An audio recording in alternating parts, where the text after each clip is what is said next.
ဒီနေ့ကျွန်တော်ပြောမယ့်အကြောင်းကတော့ lipid profile test ဆိုတာသွေးထဲမှာရှိတဲ့အဆီဓာတ်တွေကိုစစ်ဆေးတဲ့သွေးစစ်ဆေးမှုတစ်ခုပဲဖြစ်ပါတယ်ဒီစစ်ဆေးမှုက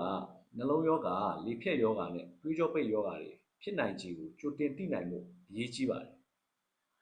lipid profile test မှာဘာတွေစစ်တယ်လဲနံပါတ်1အနေနဲ့ကတော့ total cholesterol ပါသွေးထဲမှာရှိတဲ့ cholesterol စုစုပေါင်းပမာဏပဲဖြစ်ပါတယ်များလွန်းရင်နှလုံးရောဂါဖြစ်နိုင်ခြေကိုတိုးလာနိုင်ပါတယ်ဒါပေမဲ့ဒီ total cholesterol တစ်ခုတည်းကိုပဲကြည့်ပြီးဆုံးဖြတ်လို့မရပါဘူးနံပါတ်2အနေနဲ့ကတော့ LDL cholesterol မကောင်းတဲ့ cholesterol လို့လည်းခေါ်ပါတယ် LDL များလာရင်သွေးကြောနံရံမှာအဆီတွေစုပုံလာပြီးသွေးကြောကျဉ်းနိုင်ပါတယ်အချိန်ကြာလာရင်နှလုံးသွေးကြောပိတ်မယ်နှလုံးဖောက်မယ်လေဖြတ်မယ်ဒါတွေဖြစ်နိုင်ပါတယ်နံပါတ်3အနေနဲ့ကတော့ HDL cholesterol ပါ HDL cholesterol ကိုကျွန်တော်တို့ကောင်းတဲ့ cholesterol လို့လည်းခေါ်ပါတယ် HDL ရဲ့အလုပ်ကသွေးကြောထဲမှာပိုနေတဲ့ cholesterol တွေကိုအသေးစီပြန်ပို့ပေးပါတယ် HDL များလေသွေးကြောကိုကာကွယ်ပေးနိုင်လေဖြစ်ပါတယ်နံပါတ်4အနေနဲ့ကတော့ triglyceride ပါ triglyceride ဆိုတာခန္ဓာကိုယ်ကစွမ်းအင်အတွက်သိမ်းထားတဲ့အဆီတစ်မျိုးပဲဖြစ်ပါတယ်ဒါပေမဲ့လွန်များလာရင်နှလုံးရောဂါအသေးစီဖုံးရောဂါ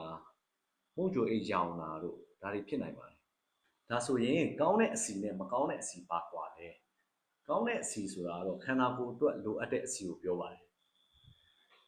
ဥပမာပြောရမယ်ဆိုလို့ရှိရင်ထောပတ်ဆီတို့ငါဆယ်မွန်တို့ပြီးရင်ခက်ရှူးနတ်ပေါ့ခက်ရှူးနတ်တီယိုစီလိုဟာမျိုးလီချာစီတန်လွင်စီဒီအစားအစာတွေက HDL ကိုတိုးစေပြီးတော့မှနှလုံးကျန်းမာရေးကိုလည်းကူညီပေးနိုင်ပါတယ်မကောင်းတဲ့အဆီဆိုတာကကြတော့ LDL နဲ့ triglyceride ကိုတက်စေတဲ့အဆီတွေပဲဖြစ်ပါတယ်ဥပမာအပြင်ပြောရမယ်ဆိုရင်ဝက်စီအကျော်အလော်တွေတို့ fast food တို့ကိတ်မုန့်ဒိုနတ်ဒီအချိုရည်တွေတို့ဒါဒီအရာတွေမကြာခဏစားသုံးမယ်ဆိုလို့ရှိရင်နှလုံးရောဂါဖြစ်နိုင်ခြေမြင့်လာနိုင်ပါတယ်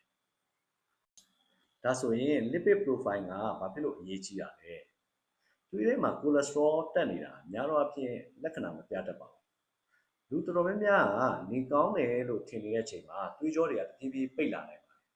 ဒါကြောင့်မလို့ lipid profile test ကနှလုံးရောဂါလေဖြတ်တဲ့ရောဂါနဲ့နှလုံးသွေးကြောပိတ်ရောဂါတွေမှာကြိုသိနိုင်ဖို့အရေးကြီးပါတယ်ဒါဆို lipid profile test ကိုဘယ်သူတွေစစ်ဆေးသင့်တယ်လဲနံပါတ်1လူကြီးတွေစစ်ဆေးရပါမယ်နံပါတ်2စီးချိုယောဂါရှိတဲ့လူတွေစစ်ရပါမယ်နံပါတ်3သွေးတိုးယောဂါရှိတဲ့လူတွေစစ်ရပါမယ်နံပါတ်4အဝလွန်တဲ့လူတွေစစ်ရပါမယ်နံပါတ်5စစ်လိတောက်တဲ့လူတွေစစ်သင့်ပါတယ်နံပါတ်6မိသားစုထဲမှာနှလုံးရောဂါရှိတဲ့လူတွေလည်းစစ်ရပါမယ်အဓိကမှတ်ထားရမှာက cholesterol ကမကောင်းတာမဟုတ်ပါဘူးခန္ဓာကိုယ်အတွက်လိုအပ်ပါတယ် LDL များလွန်းရင်ပြဿနာဖြစ်နိုင်ပါတယ် HDL ကတော့များလေကောင်းလေဖြစ်ပါတယ်ဒါကြောင့်မို့ lipid profile test ကိုပုံမှန်စစ်ဆေးအစားအသောက်ကိုလည်းထိန်းသိမ်းပြီးတော့မှကိုယ်လက်လှုပ်ရှားအားကစားလုပ်ရင်လည်းကျန်းမာရေးကိုထိန်းသိမ်းဖို့အရေးကြီးပါတယ်အားလုံးကျန်းမာကြပါစေ